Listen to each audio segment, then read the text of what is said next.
Hello, everyone, and welcome to our second SFAA on topic. I'm very excited to welcome everyone who's just joining us here on Zoom and everyone who is watching later at home. And I want to especially welcome Cristina Victor, who is our liaison in Charleston, South Carolina.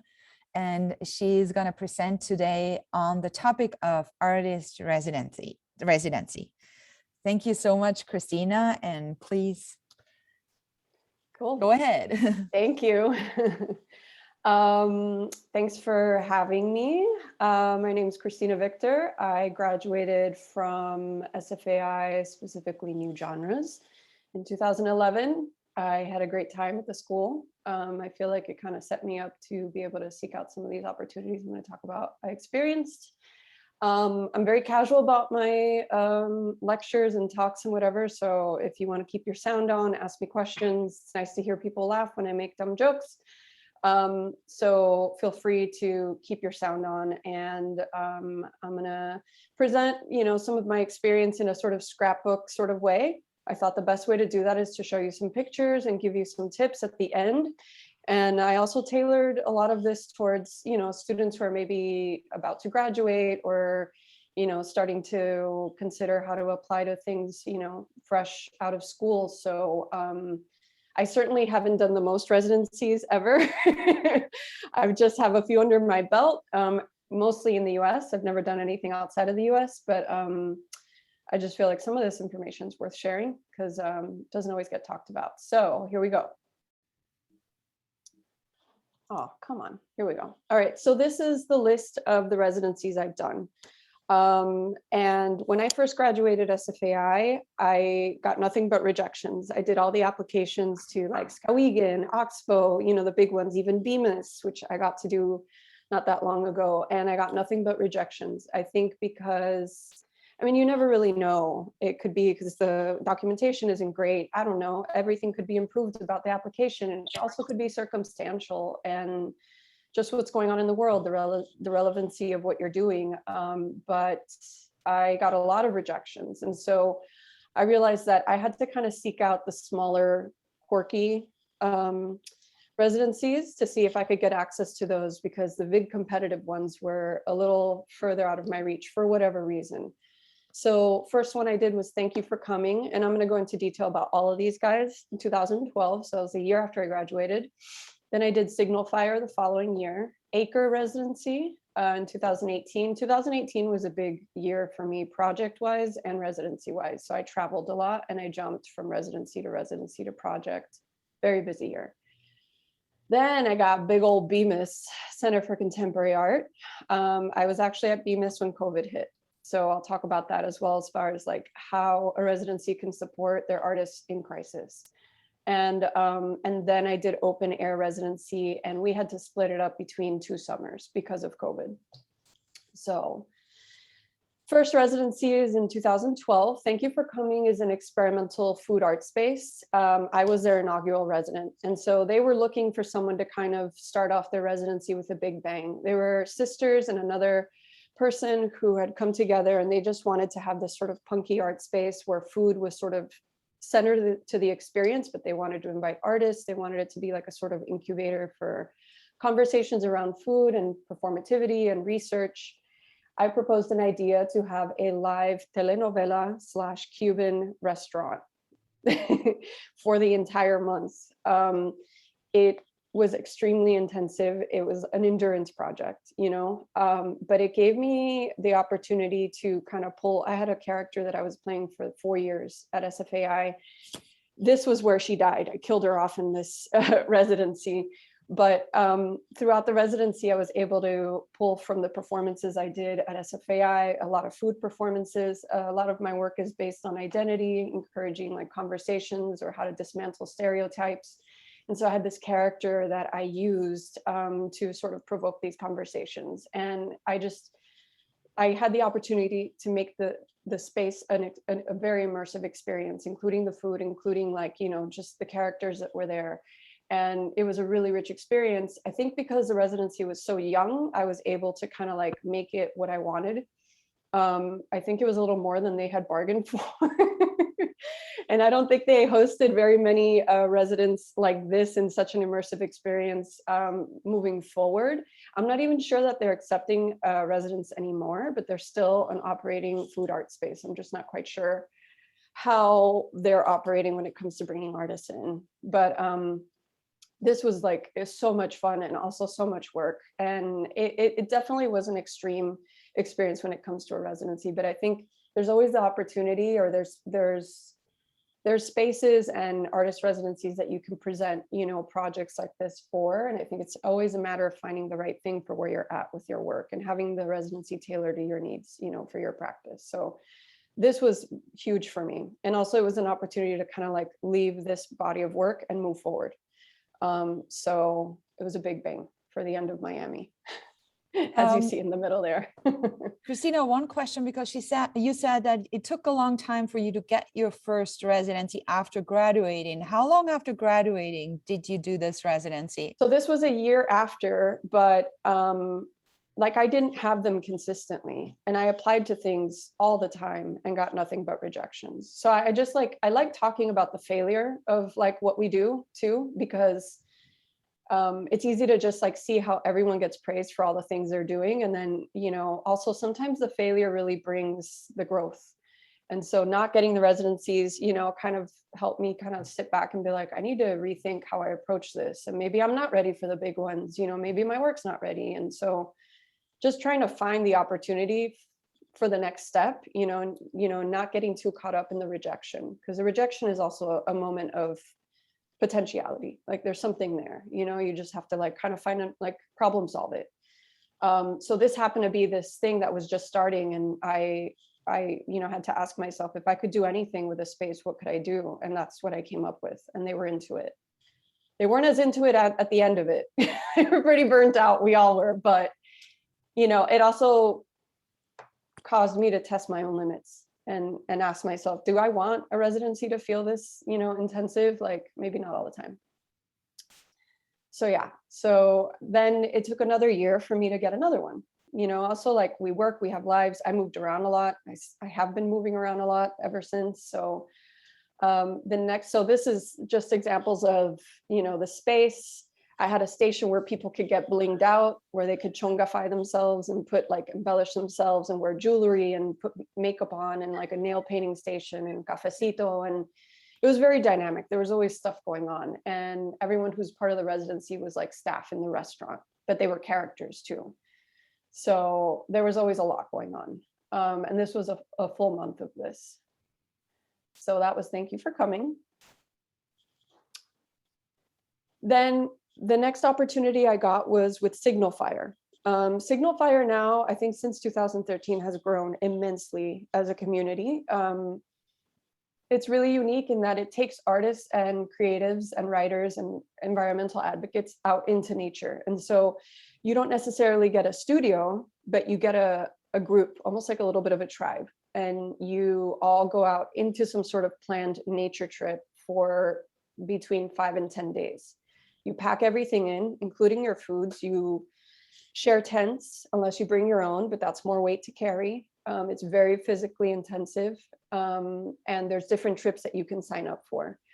I was, you know, living in the Bay and hiking and that sort of thing, but I had never had this super immersive experience, and I was very curious about it. So I applied, and again, this was like in the earlier parts of Signal Fire, and I got in. And I had an amazing experience. This was 2013. I resisted having a smartphone as long as I could. So there's very few pictures, and most of them I didn't take, but I did do this sketch. And so there's this, I think often with residencies, you think, I have to crank a ton of work out. I have all the shit that I'm going to make. And, you know, you have a plan and you really want to like kill it. But the thing is, I think what Signal Fire really taught me was I actually had to be present. No making, I had to just take it in, you know, and be present with this environment, because it was extremely rich and it wasn't about me. Like it's an experience that makes you feel small in a really impactful way. So my trip was called Alpenglow, and this was in Mount Hood. They are based in Portland, so their headquarters are in Portland, but they do planned trips throughout the Northwest and Southwest. And they also have a program where if you are in your MFA program, you can do a month-long summer program with them. And so you're out in nature as an MFA, you know, prospective grad, with a group of people out in nature for a month. And I've known a couple of people who've done this, and it's like, it's long, but it's amazing. So they're exclusively outdoors.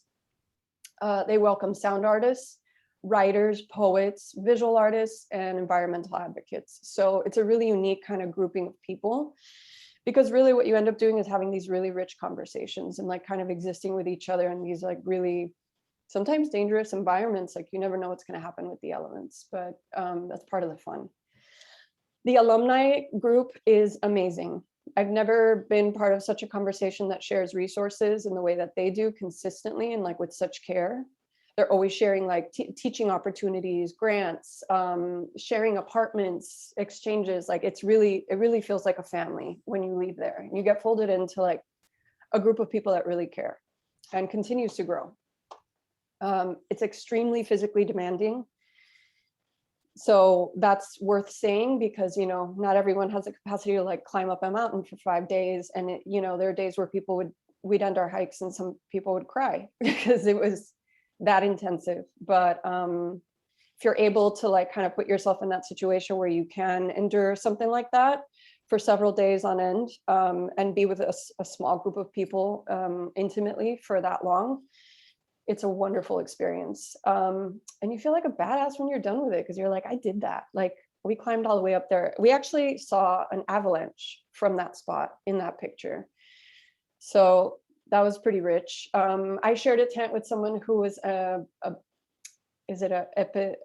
what's a bug doctor or a bug specialist? I forgot the word. Oh. Entomologist. Yes, entomologist. She specialized Entomology. Yeah, Lisa Schomburg was my tent mate, and she records bugs and sound, like how insects sound in nature. And she's a drum instructor. And it's like, talk about interdisciplinary, like the people that go to this, you know, residency, it's like you'd never think you would, you know, get paired up with artists like that, or hear of other artists that have such an interesting crossover of mediums. So it's really special in how it pulls people together and curates the groups.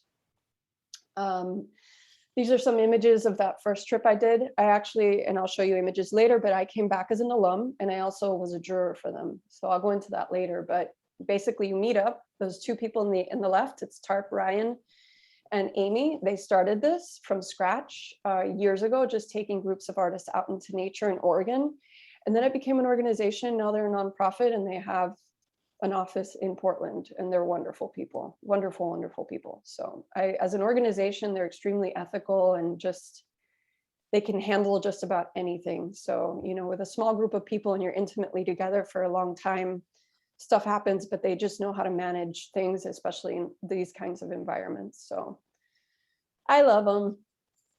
So I moved around a lot after that. I came back to San Francisco. I worked at in admissions for years.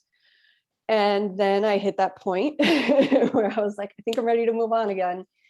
And I decided to apply as much as I could. I felt like I had a robust, like, you know, accumulation of work. I had kind of sat quiet and worked for a while, and I was ready to kind of put myself out there and kind of transition out of the Bay too, because it starts to feel small, right? So I was like, I think residencies would be a great way to do this. I had already got notice that I was going to do a public project in North Carolina, and I was like, I think I'm going to go on the road and I'm going to try to apply to as many things as possible and see what hits. I applied to 3 residencies. I got all 3. And I was like, great, this is what's going to happen. So the first one I got for that year in that summer, and I often do them in summers. I like the heat. I thrive in warm weather, and winter's not my most productive time. I just know this about myself biologically and psychologically. It's just not. So summer residencies are what I know are best for me. So that's something to think about too when you're applying is, you know, when you're choosing your dates, your preferred dates, it's like really think about like how you thrive in what environment. And the seasons too, they have a big impact on, like, you know, your productivity and, you know, if you want to do work outdoors or whatever, those are things to consider. But so I tend to like summer is sort of very productive for me. And I felt like they all just lined up too. It was just like kind of magical. And I was like, okay, this is what's happening. So the first one I did was Acre. Acre is an exhibition space that is artist run, and it's based out of Chicago. But they hold their residency in Steuben, Wisconsin, which is like an hour and a half outside of Madison, hour and a half. It's in a like old weird lodge. It feels like summer camp, and it 100% feels like summer camp. So it's very intimate. We share spaces. There's like 4 people to a room. You sleep on a twin bed. It's hot. It's summer. It's like Midwest summer, which is like an insane kind of hot that I never experienced.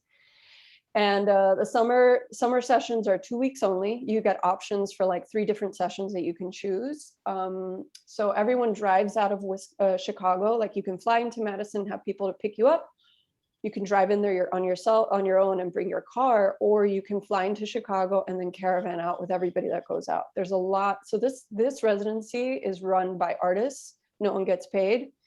So they're all there because they want to be there. So it's like party time too, you know? So there's this like sort of big following with it, you know? It's pretty affordable. It's very BIPOC, queer, trans, sex positive. It's a very open kind of punk experience. And I say all these things to be candid because it may not be for everyone, but it's pretty intimate. It's very close. You don't get a lot of privacy just because of the nature of the lodging and what they have access to. And so you kind of have to prepare, like if you're someone who's not comfortable with being uncomfortable, this may not be the thing for you. Or you may want to try it and see if it works for you and if you can kind of like move past some of that. But artist run, staff is unpaid, so they help you with whatever you need, but it's also like to keep, you know, conscious that they're there at will, you know, they're not employees. They have a textile studio with looms, printing in there as well. If you want to do fabric, you can get very experimental here. They have a great sound space, although it's haunted, legitimately. There's a wood shop, which is where I spent most of my time, and which is open air. So you're out in the elements and you're, you know, doing whatever you do with power tools and stuff, but you're outside the whole time. And they have a kiln. So if you want to do ceramic stuff, you can do that as well. And it's only 2 weeks. So it's like, you can only pack in so much, but they have really rich programming and there's always stuff going on. So you can kind of jump around. You can do nothing and you can do everything.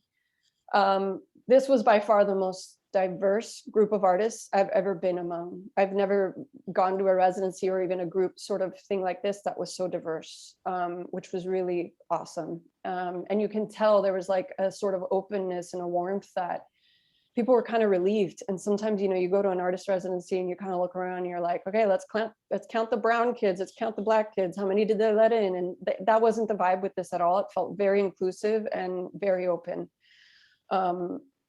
And amazing artists, like great caliber. It felt like art camp. So as I mentioned before, no privacy, hot, there's no AC. But if you can get past those things, it's great. The residents like range, and some people were still in undergrad about to graduate. Some people were on their way to do their MFA. Some people were like way past school and like exhibiting artists mid-career. The food was fantastic, probably the best food I've ever had anywhere. And they tailor to everybody's like sensitivities and are very conscious of that.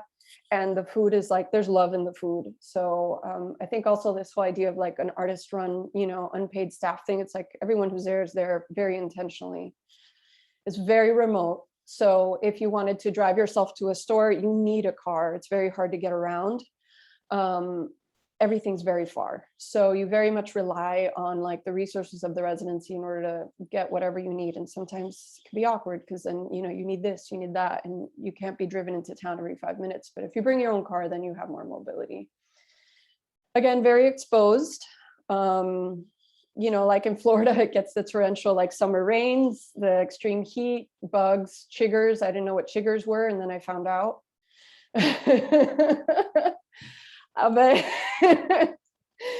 yeah, mosquitoes. Not something good to find out about. Well, yeah, it wasn't. I just was like, what is going on? I don't understand. I feel like there's bugs in my skin. Literally, there was bugs in my skin.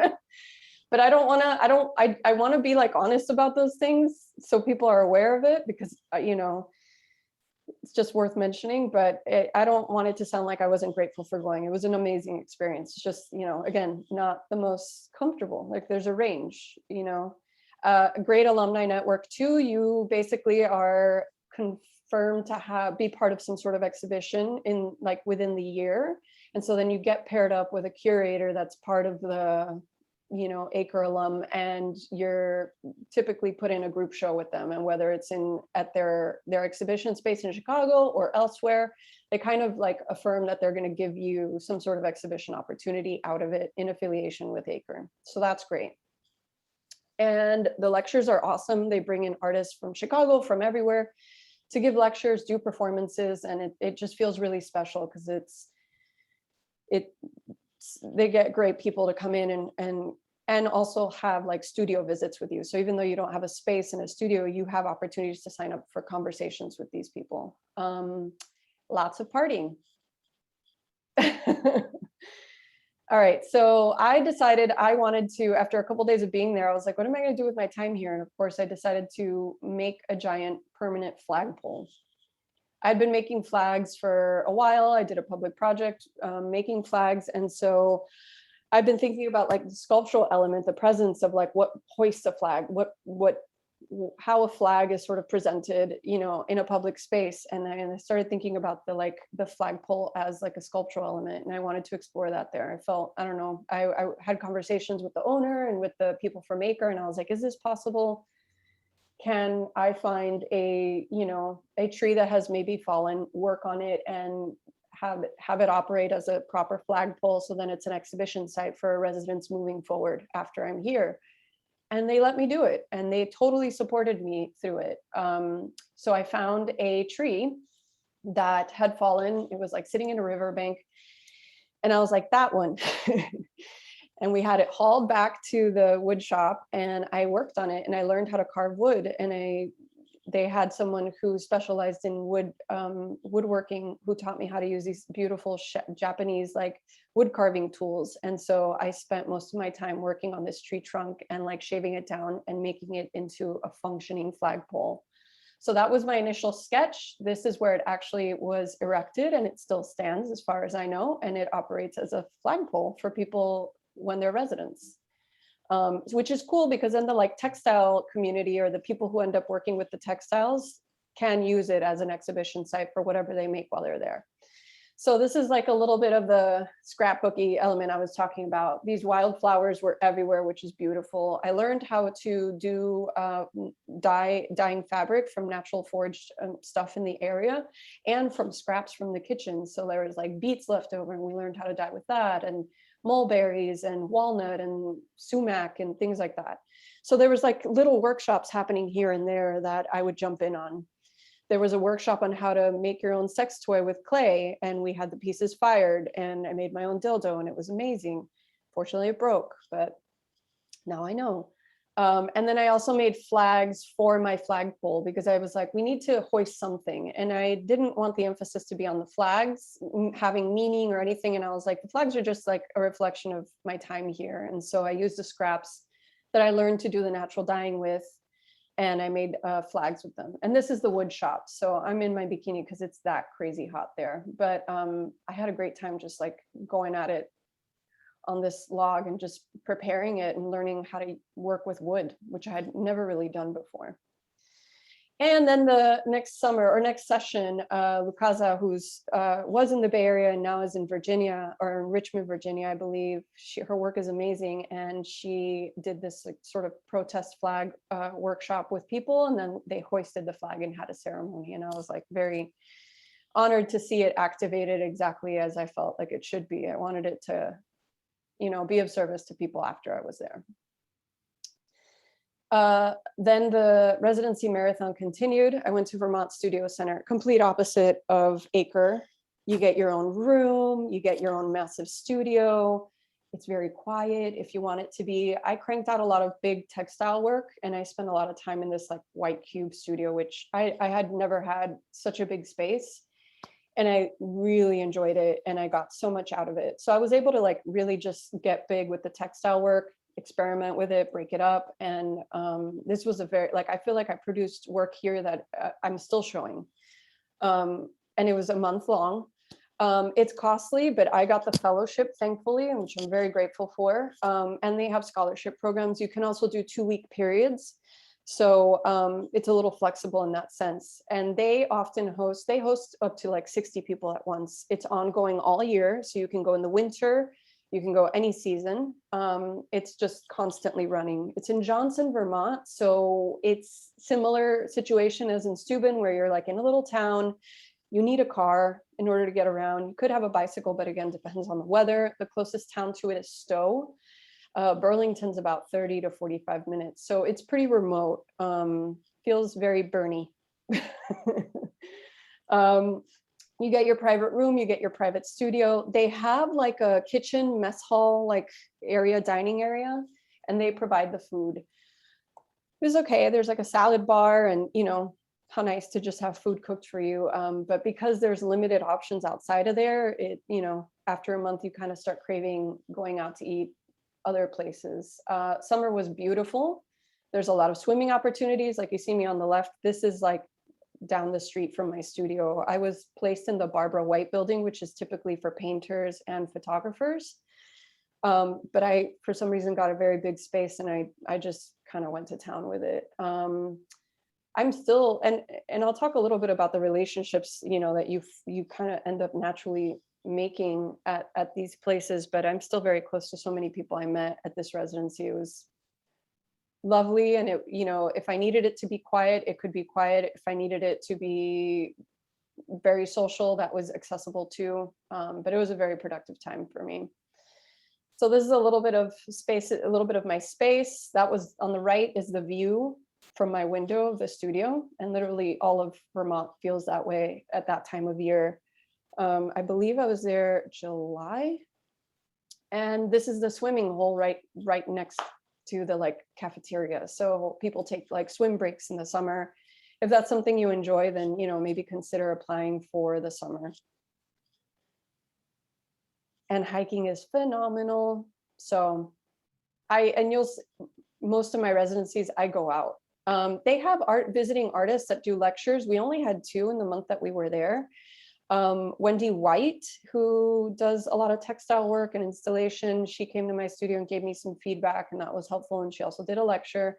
Their visiting artists wasn't as robust. And, we all had a chance to lecture and talk about our work, but we didn't have a lot of traffic in. I think it's hard in the summer for New York artists to come up there because they've got other things going on. I don't know. I had heard that it was hard to book the artists to come up. I don't know why. Maybe that was just that year, but that was me. And this is me just like spreading out with my work and installing for open houses. A lot of these studio or like residencies, when you get your own studio, you get an open house event. So the public does come in to like check out what you've made, which is always fun.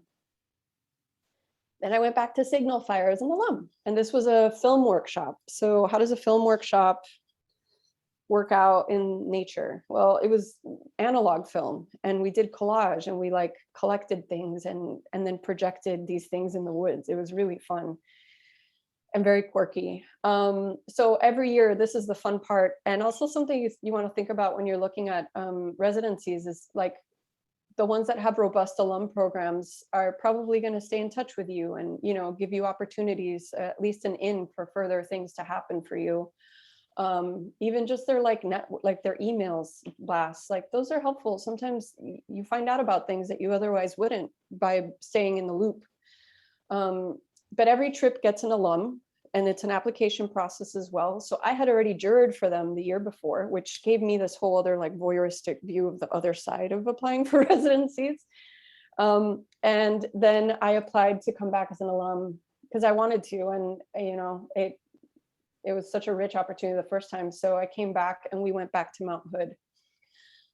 And I already knew from the first one that, this was going to be an opportunity for me to like just be present, hike, be in this environment. And I needed that break, especially after this marathon. And honestly, by the time I got to the Signal Fire residency, I was pretty exhausted. This idea of like, oh God, I just want to do residencies and make work all the time and travel. And it's like, I said that to myself, but then by this time that year, I was fried. So there were days where I had a hard time enjoying myself just because I was exhausted. but you end up going to like areas that you never imagine. Like we camped by this beautiful lake, we found beautiful waterfalls, and again, we're carrying everything on our backs, so there is a lot of work involved, just in getting yourself, your food, everything, and for your food group, because you get paired up with people to cook with every night and carry all of your food for the extent of the trip on your backpacks. On the left, this is us doing the analog collage workshop. So we had a visiting artist teach us how she made collages from things she collected on her hikes, and then was able to tape them and project them as like a collage with a projector. And we did that at night. We had a screening and it was awesome.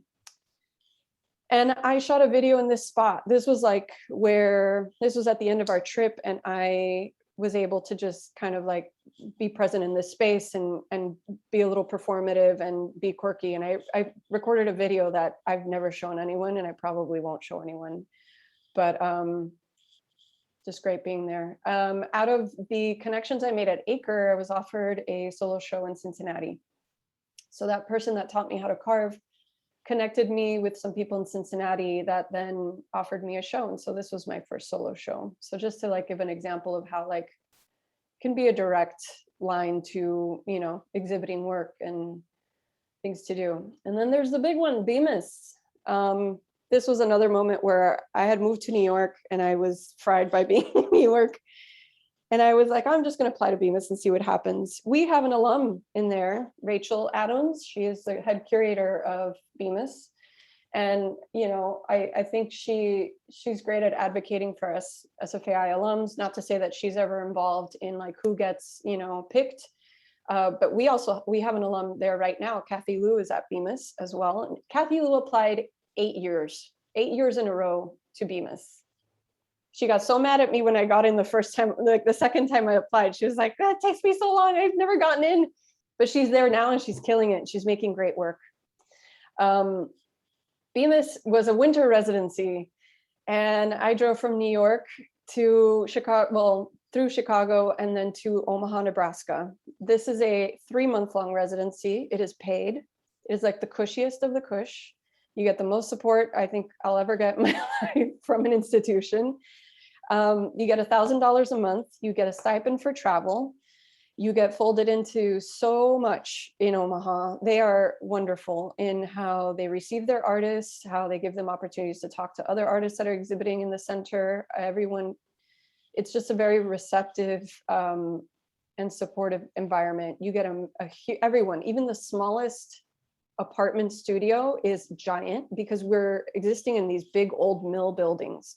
So Omaha is full of these old brick buildings, like in the Midwest, everywhere, like these huge buildings that were factories.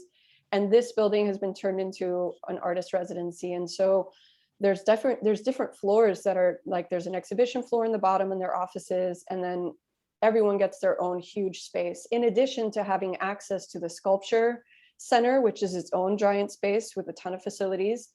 And you also get access to the community college, which has it's probably the highest and best facilities for any kind of making in Omaha, well, in the country, but in Omaha as a resident, you get access to all of that. So if you want to do 3D laser printing, if you want to weld, if you want to melt glass, like the most out there stuff you can do, they have a team of people that just hang out there and are like, what do you want to make? We'll figure it out for you. And you have access to that the entire time you're there. They also have a floor that's like what they call the thrift shop. And so it's just full of junk that people have left behind. And so you can forge it and use whatever you want for your work at any time. So this was an image of my studio. This is one angle of the building. They have about 12 residents at once. So people can be very private and introverted and lock themselves up in their spaces and never come out. And that's fine because everyone has a kitchen. So you can really have a very private sort of experience. You can also be very communal. I tend to want to sit and have meals with people and invite people in and like figure out ways for us to explore the city. I'm very social in general. So I got very attached to a lot of the people that were there. Also because COVID hit while we were there. So about a month and a half in, COVID started to surface and then the lockdown happened. And instead of kicking us out and shutting down like most residencies did, they did the complete opposite. They told us, stay till the end of your residency. We understand it's a really scary time. They provided us with toilet paper, with masks, with hand sanitizer. They checked in on us. They really took care of us like so much in ways that I don't think they needed to. And I'm not sure that other residencies did the same. So they were very accommodating and very sensitive to the panic of the moment. And still let us crank out work. So we still had access to all of the facilities and to their support too. So if we needed help installing, I did this large installation piece on the left, and they were there helping me install, even though we didn't have an audience, no one was going to come through the building and see anything. They just wanted to help us see through everything we were doing, which I think really helped with the panic, because we just didn't know what to do. And a lot of us were sort of in transit in our lives, weren't sure where we were going to go after Bemis, and COVID added this whole other layer of, we didn't know what to do, but they really stepped up and just supported us regardless. I learned how to weld. I did larger installations than I've ever done. I was going to do a public project, but it got canceled. They were still supportive with that. I had access to a kiln 24 hours a day, so I was constantly cranking out work. I did drawings and, prepared for a weird road trip out of there when it was done. And it was all in the dead of winter, so it was pretty cold and snowy, but it was still a really productive time for me. So Cristina, just a quick update on the time. We are at 45 already. Oh my God, I'm so sorry. See, I told you I talked too much. I didn't want to stop you because you were like, in it, and it's so interesting. So maybe if you want to do like a couple more minutes and then we do the questions. Sure. So, awesome. and I'm also happy to share this in case people have questions, they can contact me. I think I've mentioned most of the things that are on here. But Bemis was amazing. And again, I encourage everyone to apply no matter what. The last residency I did was Open Air Residency, and they're based in Missoula, Montana. They are a good example of a smaller residency that is still growing, and they are very, very malleable. So like they're a residency where I think you can really tell them what you need once you get accepted, and they really help you make it work. I did a public project there. So I worked with Park and Rec to teach these kids about flag design in the middle of COVID. We had to split it up between 2 summers because of COVID. We weren't sure what was going to happen, but they, again, are very malleable. They introduce you to the community in a way that is just very immersive. They're open to all mediums, writers, people who want to be immersed in the nature of the space or in the city of Missoula. They schedule artist lectures for you. They do all of the arrangements for you. Media coverage too. Both times I was there, I had an article written about my project, which I'm sure they had a lot to do with. Communal accommodations. So the accommodations are again communal, but not as tight as say Acre. You still have privacy, and you get a studio, and it's usually somewhere in the city. In a sort of makeshift situation. It's not a traditional artist, studio kind of thing. So you make do with what you get. Very accessible to nature, and it's growing. Small staff. They have like 1 person doing everything, and Stoney's amazing. Stoney's on the right-hand side, in the bottom right picture. These are some of the flag designs that I worked with the kids on, and then we had a flag hoisting at the fairgrounds in 2020 where they received me as well, and I did a lecture, and I'm still working with them on exhibitions. They still want you to be part of stuff. So this is another very immersive community. Last thing I'm going to mention, and then questions. Piney Wood Atlas. So this is a printed book that these 2 people out of the Bay Area, but now they're living in different areas. They actually go out and survey different residencies. There is no residency too small that they haven't covered. That this is a great resource, because if you feel like, you keep applying to these big ones and they're very competitive, I think everyone's going out and trying to get the wheels turning again with the art world now that things are opening up. These small residencies are awesome too. And you could be part of their growth, and you can help shape their experience. And they tend to give more focus on you when there's less residents and less resources, but you get a lot of focus. But these girls have gone out to they have different iterations. So they have the Northeast, Southeast, Northwest, Southwest, and they survey all these places. They interview current residents to see how they, like the experience. And so these are great resources, and you can buy these online and order them and have it sent to you. And it's an actual printed book. I don't know if they do digital copies, but this is a great way to seek out, you know, if you're not getting those big ones, that's okay. There's plenty of small ones that people like us are starting, you know, in the middle of nowhere and learning how to chop wood and still foster community. So these are just some tips. Rejections will get easier to deal with. Keep applying, keep your house in order, documentation, your CV, all of it. Just keep it ready. So when you find out about an opportunity and it's in like 2-day deadline, you can still do it. Strong current documentation. I think that's huge. Apply with works made in the last 3 to 5 years. Nobody wants to see super old work. They just don't.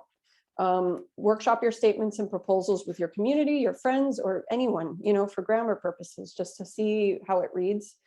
If you find out about a residency, sign up for newsletters and create calendar reminders in your phone. Because even if you don't get to apply to it this year, if you create a calendar reminder for next year, the same time, it'll pop up and then you'll kind of be more prepared. Reach out to alumni if you see that they're involved, ask questions, make yourself very visible, and be selective. Like, be selective about what you apply to, because all of this takes a lot of energy and not all of it is the right fit. So it's like dating.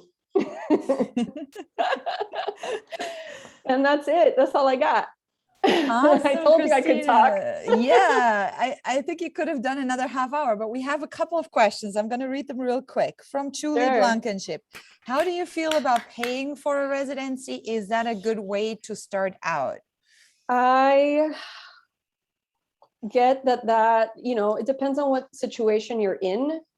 The most I've ever paid to be at a residency is like $250 or something. And I don't apply to the things that cost money. If I apply, I remember I always like kind of keep myself prepared to know that, you know, if I get a fellowship, if I get a scholarship and it's doable, sure. Otherwise, I'm not going to disrupt my life for something that's going to cost money.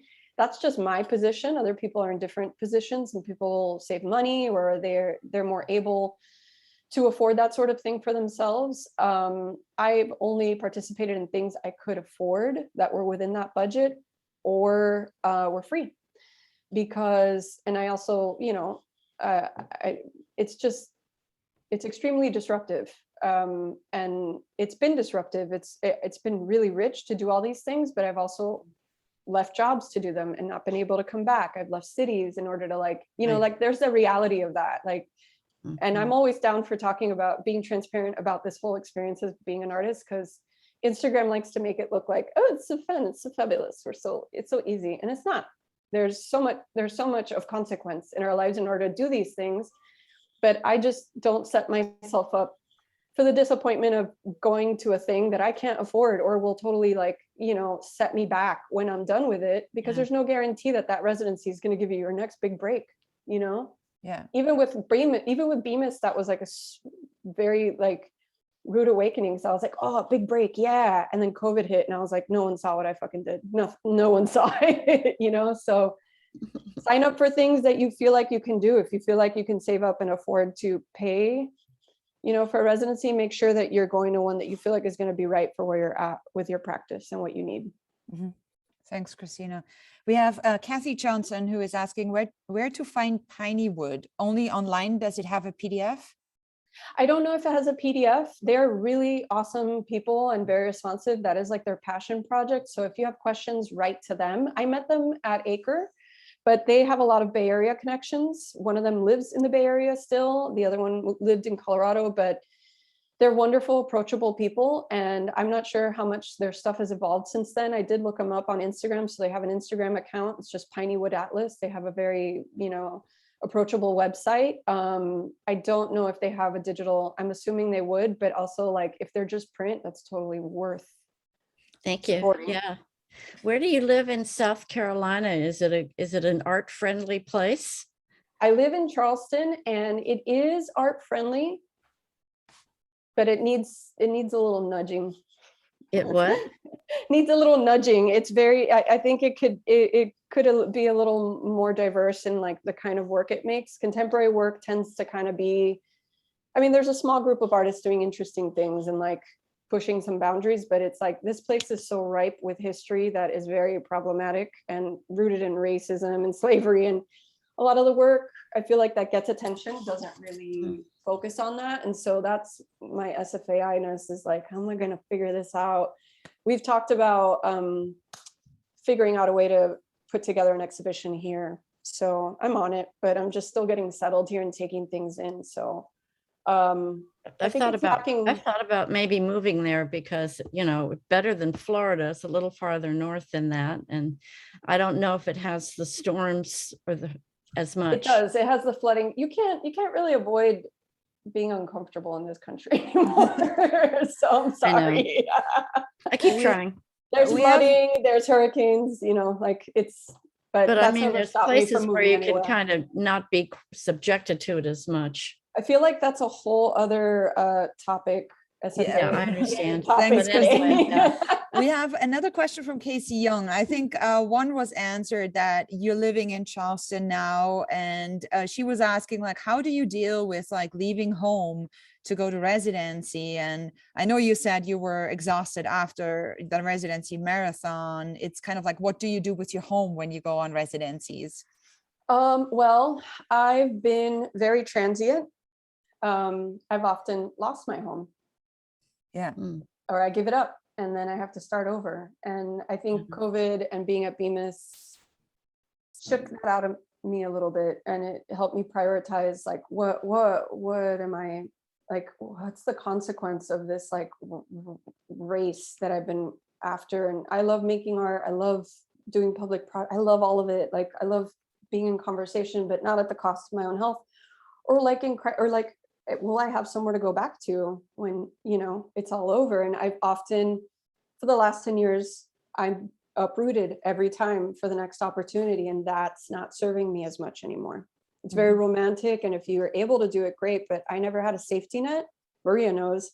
Yeah. And I have family in Miami, so sometimes I'd like go there. I put my stuff in storage. I've moved a lot, and so I am grateful for all of that, but I'm also ready to not operate in that way because it's not sustainable.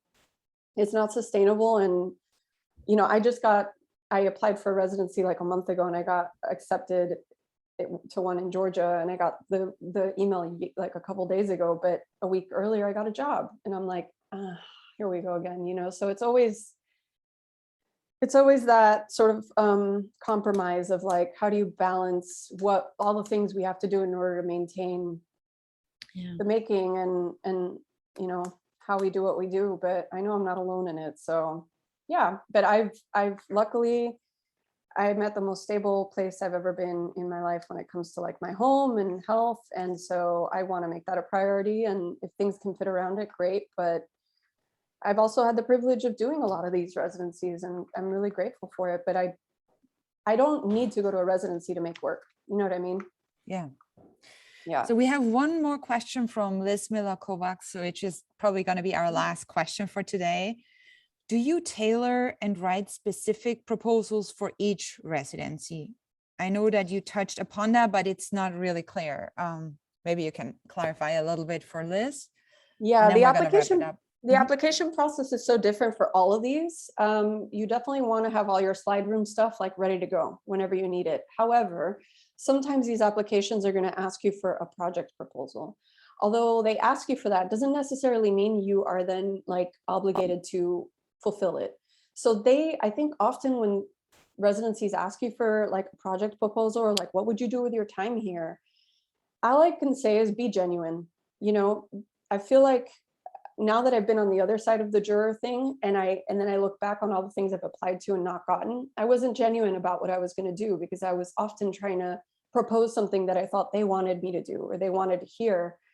And it doesn't come off as genuine. You have to remember that the people reading the applications are people like us, you know, and they read hundreds. And all these artist residency, these statements start to sound very similar. And my suggestion to you is to always be as genuine as possible. Make sure that your statement, your personal statement, is strong, and like that you read through it, that you have people who are not artists read it, you know, so it feels genuine, because it should be. And that's the best you can do, really. Make sure your documentation is super strong. And if the space is about you tailoring or you like having the opportunity to do a project, make sure your project is sussed out and that you have space for the residency to kind of affect how the project may turn out. So it's a balance.